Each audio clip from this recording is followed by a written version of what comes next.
The X pass is a classic pass that remains effective to this day. You'll also hear it called the Shin slice pass, depending on what kind of variation people use. There are a lot of reasons to get to know this pass. It's very effective, very simple, and even if you don't pass the guard at first, I'm gonna start this again. Yeah.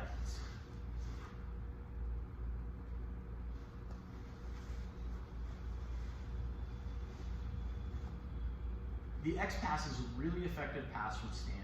Depending on the variation you see taught, you might also hear it called the Shin slice pass. I really love this pass because it works together with some of the other passes we use, and even if you don't pass the first time, you're gonna get closer to passing, and the consequences for failure are very small. You're not gonna get yourself in any kind of trouble spots. So let me do the pass first, and then we'll talk about why we might choose to do this. If I'm standing, right, what I wanna do is get around Jesse's legs. So the first thing I do is I'm gonna come forward, get a collar grip, and I'm gonna get a pant grip. Now usually, if Jesse's body's like this, I can start knee cutting. But he knows that too. So if he squares up with me, it's gonna be difficult for me to knee cut. I'm gonna have a grip on the collar and a grip on the pants. This pass is called the X pass because of the way my arms are gonna finish. So the first thing I'm gonna do is I'm gonna get my knee on top of his shin, hence the term shin slice, and I windshield wiper my leg over. So windshield wiper my leg over, my knee comes inside, blocking his hip. And you see how my hands are making an X, hence the term X pass. Now if Jesse tries to get his guard back, it's really difficult because not only am I blocking his hip, I have grips on both his body and on his leg. I can, of course, give up my grips, come to the knee on belly, or to side control. Let's show this from another angle. So what are the barriers that I have to get through in order to pass the guard? Especially if it has his feet up, feet on my hips maybe, right? And we need to pass the feet, then we need to pass the knees, then we need to pass the hips. One of the reasons that I like to knee cut is we split and bisect, and we're already through the first two layers. But he knows that too, right? And so he's gonna pull his knees to his chest. So I've got my hand on the outside, got my grip on the gi. I try and connect my elbow to my knee always.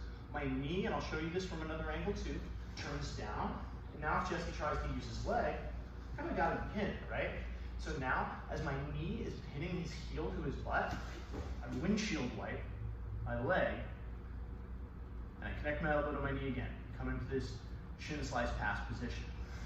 One more time, and I'll show you a couple of ways to break it out into its component parts. Collar grip, pant grip. We'll talk about this outside pant grip in a second.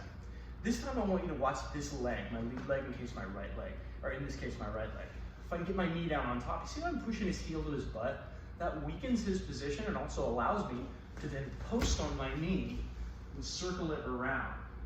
What's important with this knee, because it gets in front of his leg, is from here, Jesse pulls his knee to his chest, now I'm still passing the guard.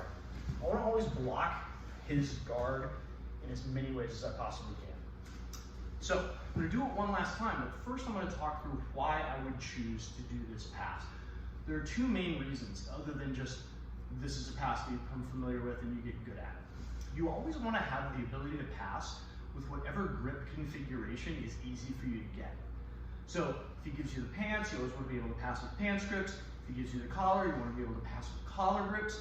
My personal favorite pass is the knee cut. And for the knee cut, I want to control inside space.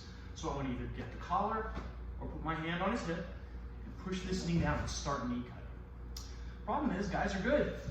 And so if Jesse doesn't want me to do that, a lot of times he'll pull his knee to his chest, making it really difficult for me to get the grips I want without reaching.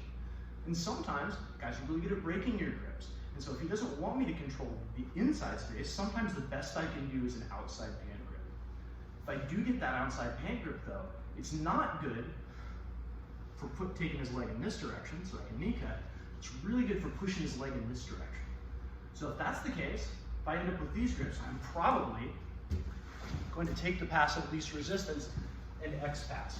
Another reason I might X pass is if he's playing if he's trying to entangle me with these hooks and whatnot, and I clear, and that gets me to a position where his hips are in front of me. It's going to be hard for me to shove his hips that way for the leg drag or shove his hips this way for the knee cut. Very easy to then come to the X pass. Last thing, I'm going to show you a drill, and Jesse, on your back, please, you can do with partners, which are going to get you used to the leg movements. So if Jesse takes his hooks inside my knees, right? Because there are a lot of different ways that someone can entangle us in their guard. They can use grips, they can use hooks with their legs, they can get legs that entangle us. So what we can do to get used to that pants movement and the movement with our legs is this simple drill. I'm gonna put my hands on top of his knees, and you see how my hips are pointed at you at the camera? I'm gonna point them the other way as I turn my knee down into his shin. Now if Jesse tries to extend his leg, really hard. Now watch my right foot, just comes up into the air, and I do a little windshield wiper. Other side, so my hips were facing forward, now they face the other way. And that's the motion we're doing with the shin slice. Let's rotate to this side so you can get another look at it. So bottom person makes active hooks, right? So that if I move my feet, these hooks are gonna stay attached. This is a big mistake that newer folks make, is that they try and step out of the hooks. And all I'm doing here is I'm disrupting my own base. So instead what I wanna do, put my hands on the knees, hips are facing forward, now they're not. You see how that traps his foot against his own butt? This is a terrific way to warm up your knees before class and also get used to that windshield wiper movement, which comes into jiu-jitsu a lot. And there's no move that's gonna help you out more with than the simple, effective X pass.